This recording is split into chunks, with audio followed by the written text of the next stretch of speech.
After over 6 decades of enduring instability, chaos, sanctions, and devastating wars that originated from the Cold War rivalry between the West and the Soviet Union, Afghanistan is finally making strides towards establishing a functional economy and infrastructure for which the past 5.5 decades, the majority of Afghans lived in extreme poverty, with the country lacking essential amenities like paved roads, clean drinking water, irrigation networks for agriculture, electricity, internet access, and various other basic necessities that many other countries across the world had already developed. Presently, the Afghan government is prioritizing large-scale projects aimed at improving the lives of the entire population, while also generating both short and long-term employment opportunities with better wages.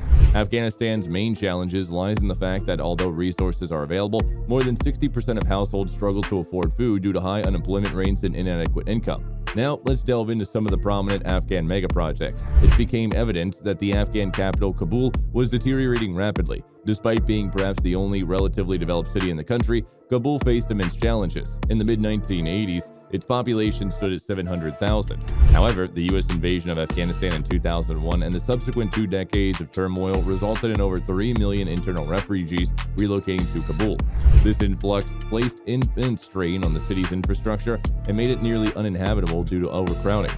Although the Kabul New City project was initiated in 2008 with an estimated cost of $15 billion, it remained unrealized. Encouragingly, in 2023, the Afghan government finalized the blueprint for the new city and commenced the distribution of land to tens of thousands of families.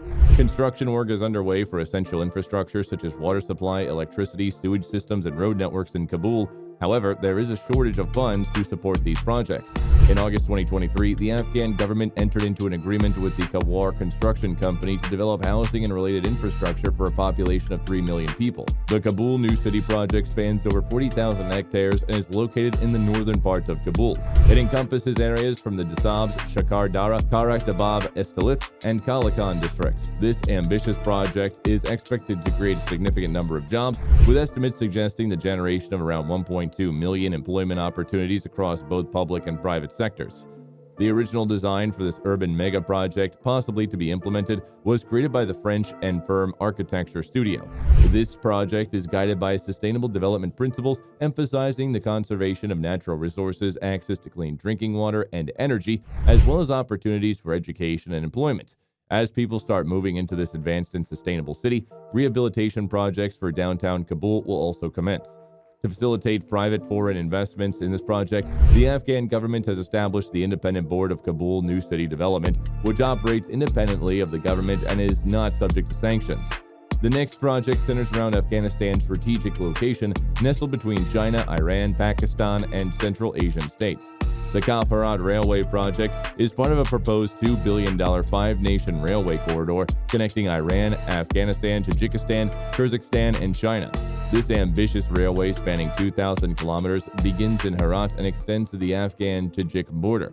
After traversing Tajikistan and Kyrgyzstan, it ultimately reaches China's industrial region of Xinjiang via the China-Kyrgyzstan-Uzbekistan Railway.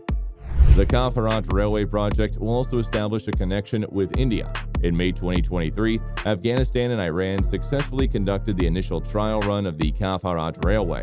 This test involved transporting 655 tons of railway equipment in 17 wagons, which will be used for further railway construction. The Kafarat Railway spans 225 kilometers in total, with 140 kilometers of railway track passing through Afghanistan and the remaining 85 kilometers crossing Iran.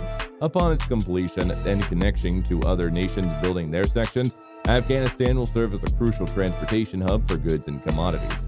It will also leverage the railway for the efficient and secure export of its own products and commodities, a task currently reliant on haul trucks. Moving to our next project is an inclusive initiative that aims to position Afghanistan as a regional business and transportation hub over the next 2 decades. On May 6, 2023, there was good news for Afghanistan as Pakistan and China announced substantial investments to support Afghanistan's role as a member of China's expansive economic initiative known as the Belt and Road Initiative. This initiative encompasses railway highways extending from China to North Germany, Europe, the Middle East, and Africa, along with maritime gateway reaching Australia and South America. The primary goal is to create a comprehensive global network of different transportation infrastructures dedicated to enhancing the flow of goods and reducing shipping times and costs. A special part of this global initiative is the China-Pakistan Economic Corridor, which will now officially extend into Afghanistan. Afghanistan shares a 92-kilometer border with China through the narrow Wakhan corridor, stretching from Badashkan to Xinjiang. For Afghanistan, this represents a significant infusion of direct and indirect aid from China and other Belt and Road partners, offering direct access to Asian, European, African, and South American markets. This inclusion plan aims to make Afghanistan an attractive destination for industrial activities, manufacturing, and mining, given its substantial mineral resources. The next project is poised to help Afghanistan transport large quantities of wheat, legumes, and agricultural products for export to regional markets, including China and India. With a combined population of over 3 billion people, the Kashtapa Canal is central to this endeavor. It's an artificial river in northern Afghanistan stretching 285 kilometers in length, 152 meters in width, and 85 meters in depth. Originating from the Amudari River in Balkh province, it traverses Jawzan and Faryab provinces. Approximately half of the canal has already been completed, and construction of the remaining section is progressing rapidly. This canal has become even more critical due to the ongoing water and food shortages in northern Afghanistan and other regions. The Kashtapa Canal will provide water to millions of Afghans and enable thousands of farmers to return to agriculture. The focus is on cultivating grains and wheat, with the goal of Afghanistan becoming a wheat and agricultural product exporter by 2028. If this ambitious canal project is successfully completed, it stands to benefit more than 1 million people economically and generate income to support other mega projects, such as the Kabul new city. Afghanistan also is involved with other significant projects, including the CASA 1000 Central Asia Electricity Project, the construction of hydropower dams to address water scarcity issues, and the development of its abundant mineral resources such as copper, iron ore, rare earth elements, aluminum, gold, silver, zinc, mercury, and lithium. In August 2023, Afghanistan signed mining contracts worth $6.5 billion with local and foreign companies. Additionally, Afghanistan plays a crucial role in the Turkmenistan-Afghanistan-Pakistan-India gas pipeline project, which will provide affordable gas for newly established gas-fire-powered stations, bringing electricity to millions who currently lack access. The question remains, can Afghanistan overcome its tumultuous past and progress towards economic stability and improvements in human rights through these mega projects? We'd love to hear your thoughts in the comments section. Please don't forget to like, share, subscribe, and hit the bell icon. Thank you.